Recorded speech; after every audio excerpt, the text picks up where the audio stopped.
How to bake cheesecake stuffed snickerdoodles. First, beat 2 room temperature sticks of butter with 1 cup of sugar and 1 cup of brown sugar until light and fluffy and fully combined. Next, add 2 room temperature eggs and 2 teaspoons of vanilla. I'm using a clear version, that's why you can't see it. Mix until well combined. Add a teaspoon of baking powder, 2 teaspoons of baking soda, teaspoon of salt, a teaspoon of each cinnamon and nutmeg, and 4 cups of sifted flour. Mix until well combined, but remember, some flour streaks are perfectly fine. Remember, flour streaks, totally fine. Now that we're done, we're going to wrap it. Now that we got our dough nice tightly wrapped, we are going to put it in the fridge for a minimal of 30 minutes up to 3 days. This process is called aging the dough, and it will make all of your cookies taste better. You should do this with any and all cookies you make. Now, as far as the cheesecake filling, you're going to combine 1 8-ounce block of cream cheese, 4 tablespoons of sugar, and 2 teaspoons of vanilla extract. Again, I'm using a clear version so you can't really see it. Combine until smooth. Wrap tightly and put in the fridge for at least 30 minutes or until firm. Next we're going to bake. Next we're going to roll and bake. When your dough has been in the fridge for a minimal of 30 minutes up to 3 days, take it out and let it get to room temperature. It'll probably be easier to work with. You will need a tablespoon and a teaspoon. First step, take a tablespoon of your dough and flatten it out into a circle. Now take a teaspoon of your filling and put it in the center of your dough. Flatten another tablespoon of dough and put it on top of your filling, pinching the edges together. Next, you want to roll this into a ball. Next, roll the ball into cinnamon sugar. Make the cinnamon sugar by mixing about a 1/4 cup of sugar with about a teaspoon of cinnamon. You might need more, but start off little so it doesn't go to waste. Next, put your dough ball onto a wax-lined cookie sheet and make sure your cookies are at least 2 inches apart from each other. Take your dough ball and smush it down just a little bit,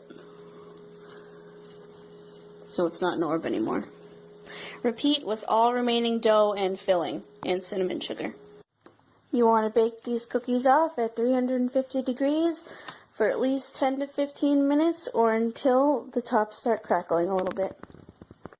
These look so good, I cannot wait to try them. I'm going to try this one. Nice and soft with a perfect crunch. Delicious inside. The cheesecake filling is so good. Definitely recommend. Enjoy! How to make cinnamon roll blondies. Add 1½ sticks of room temperature butter to your bowl, along with 1 cup of packed brown sugar and 1/2 cup of regular granulated sugar. Beat until smooth, fluffy, and well combined. Next, add 2 room temperature eggs with a tablespoon of pure vanilla extract. Mix till combined. Next, we're going to add 1 3/4 cup of all-purpose flour, 1 teaspoon of cinnamon, 1 teaspoon of baking powder, and 1/2 teaspoon of kosher salt. Mix until thoroughly combined, and remember, some flour streaks are perfectly fine. Be careful, do not overmix. When you're done mixing and see flour streaks like this, you're done. Line a 9x9 baking pan with wax paper and spray it with pan spray. Evenly layer your dough in your pan. When your batter is all in one nice even layer, set it aside because we are going to make our cinnamon swirl. For the cinnamon swirl, combine a 1/4 cup of butter, a 1/4 cup of packed brown sugar, 1 tablespoon of cinnamon, and a pinch of salt. Mix until thoroughly combined. Take your cinnamon swirl topping and dot it all over your dough. Once you've dolloped your filling all over the top of it, you're going to take the back end of your spoon and start swirling it in.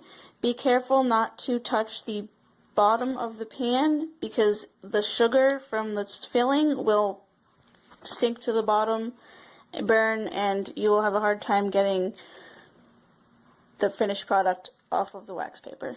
Now you want to bake these off until they are golden brown and slightly soft in the middle at 350 degrees for about 25 to 30 minutes. While our blondies are in the oven, we are going to make our glaze. Combine 1½ cups of powdered sugar, 2 tablespoons of milk, and a ½ teaspoon of vanilla extract. You can use your spoon and mix until well combined. Finished product should be nice and thick like this.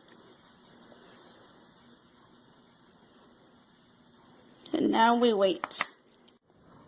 Now that our cinnamon roll blondies are out of the oven and nice golden brown with a little bit of jiggle, we are going to let them sit here until they fully cool down.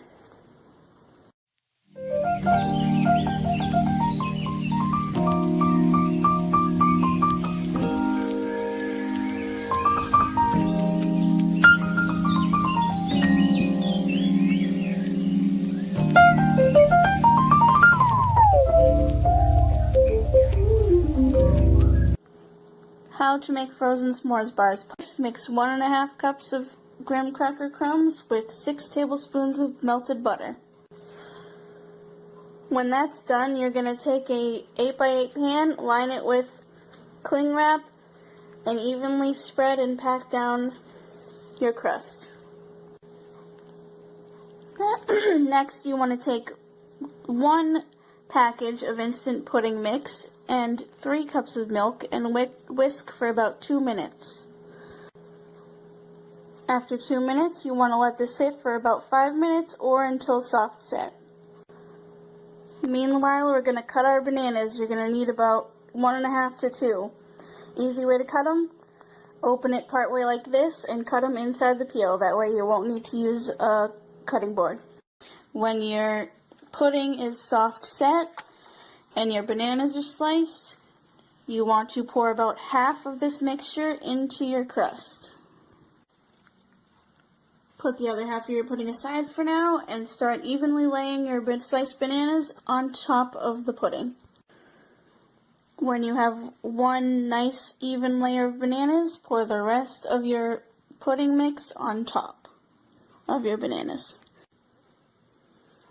Top with mini marshmallows. Drizzle with chocolate sauce and freeze for about 4 hours or preferably overnight. Cut into big or small squares. Keep frozen, let's stand 15-20 minutes before serving, and enjoy.